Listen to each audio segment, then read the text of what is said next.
Aggies, welcome to Cash Rendezvous. I'm Britta Anderson. And I'm Autumn Struby. Well, it's nearing the end of the semester, and I'm sure you're all counting down the days until your last final. We have a special show for you today to help you forget about finals and to get into the holiday spirit. Sharing is caring. Cache Valley Food Pantry provides food for families in need, and now they're getting a much-needed boost this holiday season. With the holiday season underway, the Cache Valley Food Pantry has longer lines and more mouths to feed. The line for the food bank in Logan is growing. They provide help for families in need, families who've been in an emergency, and even families with this little guy. We basically provide a safety net for families that life catches them by surprise. You know, a broken down car, medical bill that came out of nowhere, something like that, or lately you lost a job or spouse loses their job, there's no bonuses, there's things that you're counting on that all of a sudden aren't there anymore. That week before Thanksgiving, we did over 200 families, and you know, it's a neat little program. They provide everything from dog food to macaroni. In their small warehouse just off Main Street, they struggled to meet demand, but a few weeks ago, they got some good news. The new building is going to allow us to do so much more. Right now, everything we don't have any shelving. So everything is stored in a big box, and the boxes are stacked on top of each other, sometimes they're 20 deep. We need twice the space that we have here. And so anyway, there's a real need. The new facility will be double the size of the current one. Among the improvements will be a new heating system, so people receiving aid won't have to wait out in the cold. So we hope to have everybody, all of our clients are indoors. Today you see them outside there and waiting in the cold. We can do a lot better. You know, we can get our clients inside, we can keep them warm. The pantry serves about 480 families a month, and that number will only continue to grow with the renovations. The families receiving aid are grateful, but the volunteers say helping out has its own benefits. Those little kids that smile when they get little princess shoes, and then the people that you know are shaking and they get a hat or a shawl, you just know that's going to help them every day. The Food Pantry can always use more help. Donations can be made online at cachefoodpantry.com or at any of the Cache Valley Lee's grocery stores. It's almost the end of the semester, but there are still fun activities going on. The annual Festival of Trees is being held this week, and it's all for a good cause. Nadia Johari has more for us. This is really cool. Various clubs and organizations come together to decorate Christmas trees and put them on display at the TSC International Lounge. The Festival of Trees is basically, we got a bunch of different clubs and organizations to donate artificial decorated trees, so we can then donate them to families in need all over the valley. We work with Bear River Head Start, and they are the ones who find the families and drop the trees off to them. There are events going on every day this week. Throughout the week, we are basically showcasing all of the trees every day in the TSC, and then every day around noon, 11 o'clock, we have free drinks or cookies or churros, basically any food to help bring people here to see the trees and to make the cause more known to people. Martinez said that the movie Eclipse will be shown in the ballroom on Thursday night, while on Friday, indie bands will be performing in a concert at the Sunburst Lounge. Some of the drinks that are served include hot chocolate and wassail. Wassail is a type of apple cider mixed with caramel. I think it's really beautiful. It's really cool that they do this and that, all the trees are donated. I know that they do it every year, and I come and look at it every year. What about this year? I think this one's maybe a little bit smaller, but the trees are still really cool. I really like all the different ornaments that they've used, so those are fun. By far my favorite tree is Service Center Community Programming Committee. and which is right here. I really don't know much about this event, but it's really bringing Christmas spirit to the school, and I really love that. Yeah, it's got hand sanitizer on it and Band-Aids. Just the thing for Christmas. Some of the organizations that donated the trees are Converges, Utah State Golf, and Utah State Men's Track. I'm hoping that we will start seeing a lot more people coming to get the free food so that they can also see the trees as well. And then hopefully it'll just help everyone get in the holiday spirit. Nadia Johari, Cash Rendezvous. All of the donated trees will go to families in need all over the valley. Be sure to swing by the International Lounge this week to check them out. Okay, Autumn, I have a scenario for you. What is it? Okay, you're sitting in class, and then out of the blue, you hear something. What is it? Check it out and see. As you keep yourself awake in class, you start to wonder if your mind is wandering or starting to see some illusions. Definitely wonder why the class is so full. But then everyone else appears to see what you do.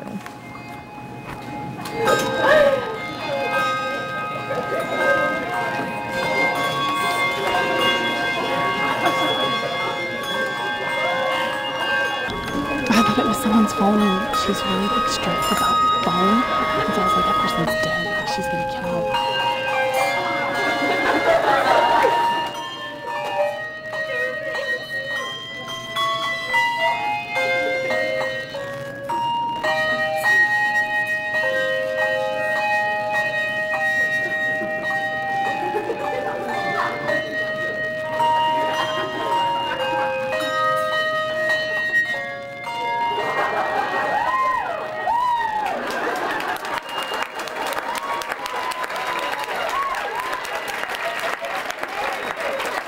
Very good surprise, definitely. Definitely brought a lot of, I guess, joy into the atmosphere. And then I was sort of looking out over the class here the last week or two of the semester and realizing that everybody looks really stressed and really tired.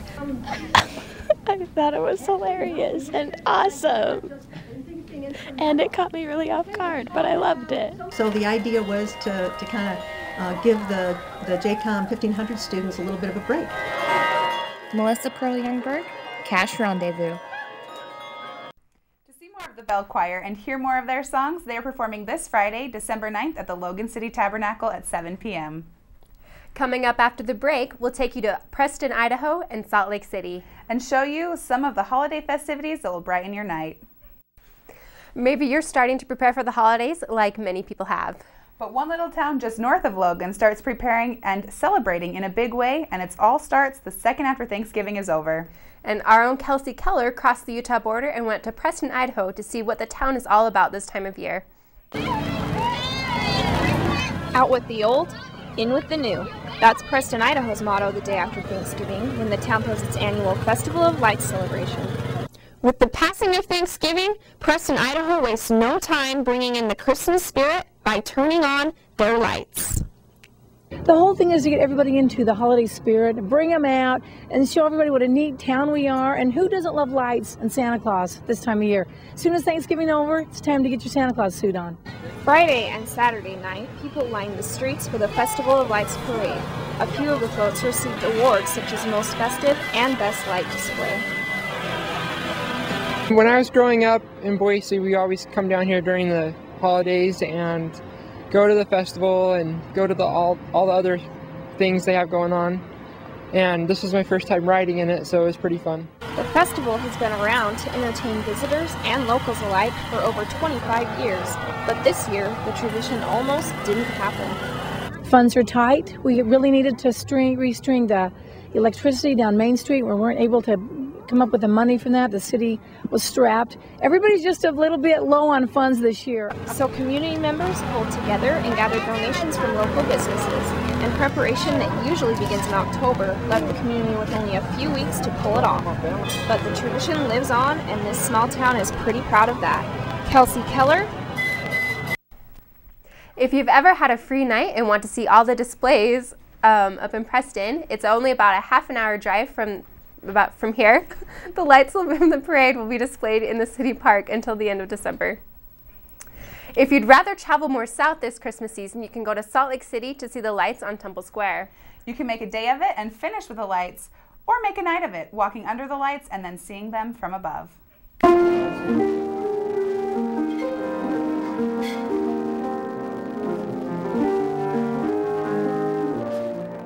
We're very proud to be a special occasion restaurant. We have a lot of anniversaries, birthdays, and also engagements going on in this restaurant. We have at least 4 or 5 of them a week. People come to the Roof Restaurant located on the top floor of the Joseph Smith Memorial Building in downtown Salt Lake for different reasons. This is the most popular table in the restaurant where we have our engagements taking place. Probably 3 to 4 a week. The Roof is an all-you-can-eat gourmet buffet with American and international dishes. You can eat as much as you want. You do not have to finish your dinner before you can start your dessert. So basically you can start with dessert and finish with dessert. Pedro Mauricio, the executive chef for The Roof, says he incorporates different regions of the world onto the menu. Each night there is something different. Tonight I'm having chicken cordon bleu, which is a little more Italian. I have a oriental beef, which is of course, you know, a little Asian. And I have a blackened mahi-mahi, which is more Southwest. Although the menu changes each night, desserts and other crowd favorites are always available. We have prime rib every night. Our prime rib is a slow cook, which I cook it overnight for at least 20 hours. The buffet isn't the only draw. People come to The Roof for the 10th floor view of downtown Salt Lake and Temple Square. We find it a privilege to work here because of the temple. We try to create the spirituality over here for that. The view and the atmosphere here at The Roof is perfect any time of year, but there's something about the Christmas lights that brings an extra crowd.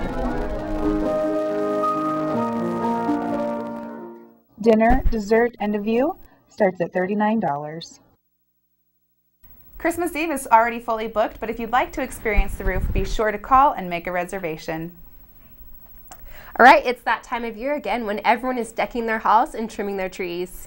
If you are one of those people who wants to be crafty but just isn't sure where to start, maybe our own Kelsey Keller can help you out with a simple and affordable craft. Hey there, Aggies. Today I'm going to show you how to make an affordable and easy holiday craft. If any of you are like me, maybe you've been to the store recently searching for ornaments for your tree, and maybe you've noticed that most of them seem a bit overpriced. Well, I'm going to show you how to take some kind of dull and inexpensive ornaments and turn them into the kind of ornaments that you'll actually want to use. And luckily there are only a couple of supplies that you're going to need to make this. Let's take a look at what you'll want to buy. Okay, first off, you'll need some ornaments. I got these at a local store for about $2, so pretty cheap for the amount that I have, which is nice.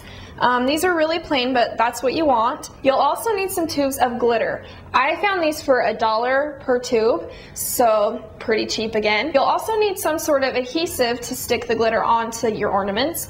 I chose to use this Mod Podge finish just because I already had it on hand, but you can also use Elmer's glue. That will work fine too. Now what you're going to want to do is spread a thin layer of your adhesive across the entire ornament. So like I said, just a very thin layer across the whole entire thing. You don't want it to be really clumpy or goopy in any areas. You just want enough that the glitter will be able to stick. And then after you've spread the whole layer of adhesive over the entire ornament, it's time to add your glitter. Then just sprinkle the glitter until you have the whole thing covered.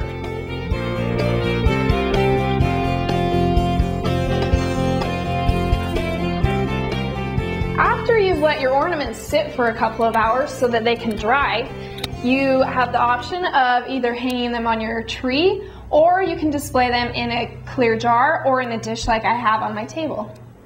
Can you believe these are even the same ornaments that we first started out with? And the best part is, these are super easy to make with just a few simple steps and really affordable. Well, there you have it. Happy holidays, Aggies, and good luck on those finals. This has been Kelsey Keller, Cash Rendezvous. What, for someone who is as bad at craft as me, I think even I could do that. Yeah, and I've always wondered what to do with those burnout Christmas lights. Now I know. Just put some glitter on them. Yeah, that's great. Man, you know, it's been so cold outside lately. Sorry, Jessica, what is the temperature like out there? You know, it's really cold right now out here, and the freezing temperatures are going to continue. But will you see sun or snow? We'll tell you right after this. With finals right around the corner, the temperatures are dropping and the layers are piling on. Today, we're going to continue to see the sun linger in those cold temperatures till Thursday, where we'll only see mostly sunny skies with a few clouds but no chance of snow. Friday, we get to see the sun again, but have to pay the price of dropping temperatures down to a high of 30 and a low of 10. Just in time for the weekend, Saturday picks up with sunny skies and the high at 34 with the low at 12, which is where it'll hopefully stay till Sunday with partly cloudy skies and temperatures only dropping slightly to the high of 33 and the low staying strong at 12. That low will continue on to Monday, where we'll begin to see some more sun with the high still lingering in the low 30s. Now let's take a look at our air quality for today.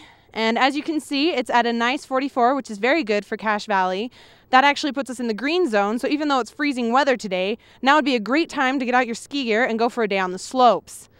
Since it's almost Christmas, let's take a look in comparison at what Santa might be experiencing this week up at the North Pole. The North Pole is definitely creeping much lower in temperatures, with the highs and lows only being a few short digits apart. As the week goes on, Santa will be accumulating more and more snow until Tuesday, where he will have to make sure his furnace is working top-notch for the shattering high and low, which are both at 0 degrees. I sure hope those elves don't freeze to death making all those toys. I'm Jessica Black with your weather. Right after this, you'll have ATV Sports. Hey Aggies, and welcome to Cache Rendezvous special of ATV Sports. I'm Bailey McMurdy. It's been an exciting week for the football team as they come closer to the famous Idaho Potato Bowl, especially after last week's game against New Mexico State. It was another nail-biter for the Aggies as they headed down to Las Cruces to take on the other Aggies. Their defense wasn't the strongest we've ever seen, letting the New Mexico Aggies take the lead 21-17 with 6 minutes left in the fourth quarter. But luckily for the Utah State Aggies, Matt Austin caught the game-clinching touchdown with 35 seconds left. The end score was 24-21, bringing the regular season record to a historic 5-7. 7-5 actually. That's the first 7th win since 1979. This is also the 4th win of the year that's come down to the last minute of the game. The guys are excited about the win, but now that the regular season's over, they can't seem to concentrate on anything other than that bowl game. We didn't come out, we didn't play as well as we should have, but at the end of the day, we still got the win, and the W is what counts. So it's definitely something we can go over and watch film and learn from, and make sure we make it better by the bowl game. Getting ready for the bowl game, just an exciting feeling. You will be out of here next week on Tuesday, so just talking with the guys around the locker room and stuff like that, man, we just ready to go have some fun, ready to do the team activities, and enjoy our times in Boise, and then obviously get ready for the game, play Ohio, and see if we can get a win, another one. All right, Aggie Nation, it's up to you guys to bring your A game to support our boys up in Boise next Saturday. Make sure to get your tickets now, because I'm sure these tickets are going fast. But you know what? Even though Utah State fans seem to have their minds only on the Potato Bowl, we still have men's basketball in the wings. The guys had it tough last week when they took on Denver at home, losing for the first time in the Spectrum, and then lost again at Pacific last Saturday. This was the first back-to-back loss for the Aggies since the 2009-2010 season. But the UVU Wolverines came into town last night, and the Aggies were looking to restart the winning streak that was broken last week against Denver. Big Blue dropped into the Spectrum, just energizing the fans, UVU getting ready for the game, but the Aggies were in it to win it. And Preston Idaho had a great night against the Wolverines, shooting 4 of 7 field goals and 2 of the 3 attempts he had from behind the arc. Keyshawn Reed wasn't far behind Preston with energy, making 5 of 7 field goal attempts, one that included this sweet pass from Brock Heath Payne for the high-flying alley-oop dunk. But the night wasn't about Reed or Medlin. Coming off the bench was sophomore Danny Berger, who just returned home from a 2-year LDS mission. He hit 4 of his 6 field goal attempts, and both of his shots from behind the arc went in without a doubt. And Coach Stu Morrill's impressed with Danny's ability to get back on the court with such ease. he hasn't played for years. It's not like he hasn't played since last year. He hasn't played for years. He's been on a mission, and you know, and the plan was to redshirt him, and so the reason we brought him off redshirt is what you saw tonight. He's got a really good feel. He tried to make a couple passes that were ill-advised, but he can make shots, he can make plays. He's got a good feel offensively, and we desperately need that. So it's nice to see him perform. I was just trying to execute the offense and take looks if I had them, and I think we did that. The plays work. Coach Morrell's a great coach, and he knows what he's doing, and so he just take advantage of open looks. The men play their next game at Wichita State this Saturday at 6:05 Mountain Time. Wear your Aggie blue all day long in support of the boys. They need their sixth man behind them. Well, that's it for ATV Sports. I'm Bailey McMurdy. Thanks for watching, and stay tuned for more Cash Rendezvous. Welcome back to our special holiday edition of Cash Rendezvous. Hey Britta, do you have a favorite Christmas movie? I would have to say the cartoon version of How the Grinch Stole Christmas. But Jessica Black takes us through the top 3 Christmas movies of this season. Santa! Oh my God! You're the Grinch! Oh look, it's Ebenezer Scrooge! Looking older. You're not the first person to have a favorite Christmas movie. Obviously it would be Elf. The Grinch That Stole Christmas. Muppets, Muppets, Muppets, Muppets, Muppets! Christmas movies come in all sorts of packages, from modern comedy to timeless classics. Some of the top Christmas movies originate from books before they become holiday movie favorites. A Christmas Carol is a prime example of a book redone as a movie. The Muppets Christmas Carol is based on the book by Charles Dickens. In this version of the story, Gonzo the Great plays Charles Dickens and narrates the tale of Ebenezer Scrooge, played by Michael Caine. The story takes place on Christmas Eve in the 19th century London. In the story, Scrooge has a loathing of Christmas and calls it harvest time for the moneylenders, much to his staff's dismay. Later that evening, he is visited by his former business partners who warn him about the dreadful fate that awaits him if he doesn't clean up his act. Scrooge is then visited by 3 ghosts: the ghost of Christmas past, the ghost of Christmas present, and the ghost of Christmas yet to come, each teaching Scrooge valuable life lessons on the true spirit of Christmas. The Christmas Carol is a timeless classic, but most people say their favorite part of this classic are the Muppets. To me, it was more the Muppets than the classic tale, I guess. Muppets! My favorite part is the Muppets. The Muppets Christmas Carol isn't the only Christmas movie that uses extensive costumes, however. In Jim Carrey's How the Grinch Stole Christmas, actors are transformed through makeup and costumes to resemble the Who's of Whoville and the infamous evil Grinch from Dr. Seuss's children's book, How the Grinch Stole Christmas. Technically, I'm a human, but I was raised by elves. Not all Christmas movies are patterned after books. Elf, the movie, became a book after it hit the big screens in 2003. Merry Christmas. So whether the movie's patterned by a timeless classic or inspires a new storybook, Christmas movies have one common goal: to spread that Christmas cheer. I'm singing! I'm in a store and I'm singing! I'm in a store Jessica Black, and I'm singing! ATV News. Out of all those movies, I would have to say my favorite is Elf. But anyway, video games are always a hot ticket around the holidays. So if you're looking for a gift to give the gamer in your family, Randall Henry has some real scorchers. We'll have that for you in just a second. I guess we're having some technical difficulties here. Anyway, out of all of the video games, my favorite is probably Mario Kart. It's actually the only one I played. I am a terrible video gamer, probably because I wasn't allowed to play them as a kid. How about you? I love Mario Kart on the Wii. My mom didn't let me have a video game when I was little, so yeah, I didn't get to play until now. I have a Wii. That's the only thing. So, all right. Thanks for joining us today on the holiday edition of Cash Rendezvous. I'm Autumn Struve. And I'm Britta Anderson. Enjoy your winter break, and we'll see you next year, Aggies.